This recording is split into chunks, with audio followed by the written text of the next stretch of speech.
Hello and welcome back to my channel. My name is Erica, the author of the blog The Simple Home Place, and today I'm going to share with you two DIY Christmas decor projects using yarn.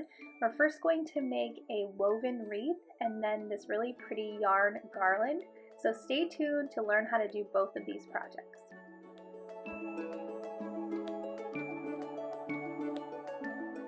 So starting off with this woven wreath, we are going to be using Lion Brand's Wool Ease in the color Cilantro. You don't have to use this yarn, but you do want a heavier weight yarn. So something that is pretty thick, like I think Lion Brand has Thick and Quick, anything like that, and then a wire wreath form.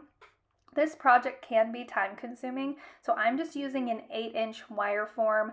You could definitely do this on something bigger. I started it and did not have the patience to do a bigger one, so I did the smaller one and I love how it turned out. So it doesn't matter what size you want to use, but I went with the 8-inch. So what I did is I measured a piece of yarn roughly 3 feet in length and then folded it over itself 3 times, and then I repeated that process with another piece of yarn. So I have about 9 foot of yarn and I have 2 pieces of those, and then I just folded that in half and I went in and did a lark's head knot. Now it's kind of hard to explain how to do this, but you saw me do it there, and you can look it up. In fact, I do have a blog post for this that details everything step by step, and I have a link to how to do the lark's head knot if you're having trouble with that. So I'll link that down below along with all of the materials and everything. But basically we are going to weave the yarn through. So I'm going to go ahead and explain that again here in a second, but for right now you can just see kind of the concept that we are doing. We are just basically folding that yarn around each of the wires going down and then coming back up in a V shape. So what I'm doing is I'm placing the yarn in front of the next wire down and around the back side and then over the front of the next one, and then we just repeat that down and then back up, and this is going to create that woven look. So a couple quick notes about this project is this amount of yarn is not going to be enough to complete the entire project. So what I did is once I was getting close to the end, I went all the way up to the top and then pushed the yarn through to the back and hot glued it and then cut it. And then I just started the process all over again with creating a lark's head knot and continuing around.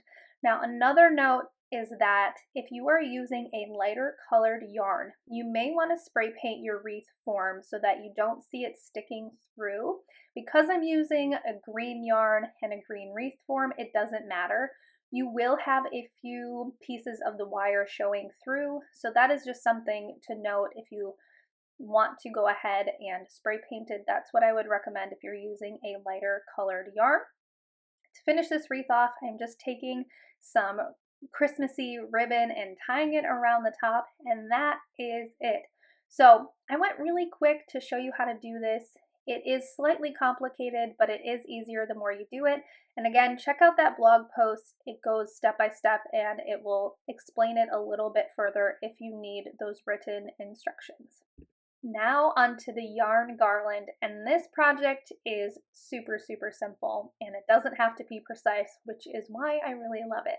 So I'm just taking that same yarn, I placed the end of the yarn over my palm, held it down with my thumb, and then I'm just wrapping around my fingers 50-60 times, however many times you can do it before it starts falling off.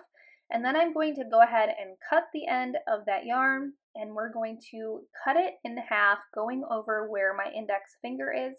Now this might take a little bit of effort depending on how sharp your scissors are, but you'll get through it, and it's okay if it's not perfect. It's still going to turn out really awesome. So once you get that cut in half, then I just like to lay down the yarn pieces on a flat surface, and then we're just going to cut them in half. So that's how they look. They're, I don't know how many inches, and we're going to lay them down and cut them in half. And you're going to do that for the entire skein of yarn. You could do more if you wanted to, you could do less. It will depend on how long you want the garland. My garland was about 3 feet in length, and one skein of this yarn was the perfect amount. Again, depending on how long you want it, you may have to adjust the amount of yarn you're using. So you can see that I've cut those in half, and then I'm just going to continue this process, like I said, until that skein is completely gone, and then we'll move on to the next step.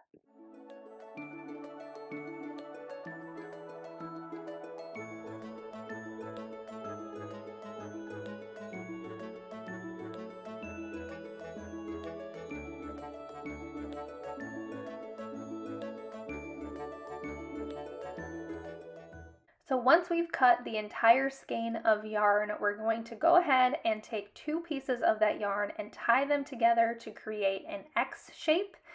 Then we will thread a needle onto a spool of thread that is preferably in a coordinating color, but for this project I don't think it really matters, and I'm just using an all-purpose thread. You could use fishing line or a thicker thread if you want to make sure that it doesn't snap or anything while you're doing this project. Then we'll place the needle through the knot of the X and then beginning adding each piece of yarn onto the needle and thread by placing the needle in the middle of each yarn piece. Now, this can get a little time consuming, although it's not hard, so I thought it went pretty quickly. I ended up taking 3 or 4 pieces at a time at certain times and just putting the needle through all of them, and that seemed to make the process a little bit quicker. So do it however you want to, but maybe play some good music, I don't know, chat with your friends, your kids, whatever. Then we'll just continue doing this until we've used all of our yarn pieces. And then at the very end, I'm going to create an X shape again with 2 of the remaining pieces of yarn, place the needle through that knot again, and then we're going to go ahead and finish it off. So starting on the end that is closest to the spool, I'm going to go ahead and cut the thread with a few inches left over, and we're going to go ahead and thread the needle back onto that piece of thread and create a loop with a remaining piece of the yarn. So I guess we're leaving like 4 pieces of yarn at the very end to complete this project. And I'm just kind of doing this willy-nilly. I just want to make sure that the yarn and the thread are connected and nice and tight and solid. So I took my needle and went back and forth a few times through one end of the piece of yarn, and I'm going to do the same thing on the other side, and we're just going to make a loop. It doesn't have to be perfect. It's going to blend in pretty well with the rest of the garland. You just want to make sure that it's nice and secure. So go back and forth quite a few times to make sure that you've got it secure, and then I just went ahead and tied a knot in the thread and cut the loose end and repeated that process on the other side so that we have loops on either side so that we can go ahead and hang it when we're all done.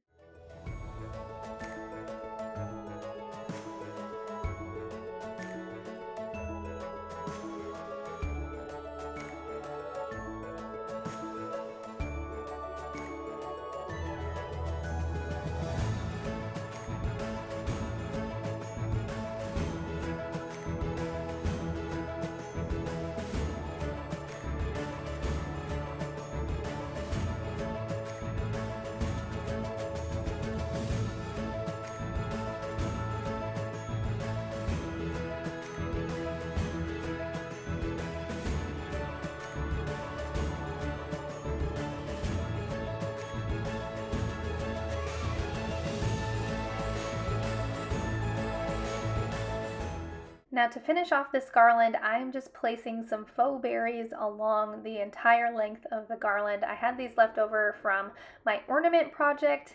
You can check that out if you want to. I'll leave it linked above, but I just thought it would add a nice little touch. You could leave it just how it is. You could add some bows or whatever you want to go with the decor that you have around your home.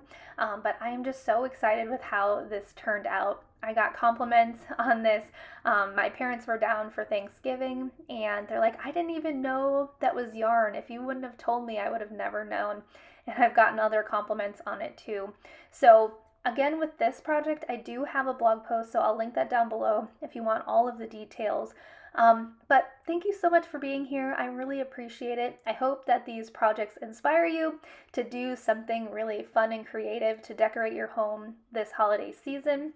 If you want to see more videos like this, make sure you hit the subscribe button and the notification bell if you want to be notified every time I upload a new video. I still have some more Christmas type videos coming out, so make sure you stay tuned.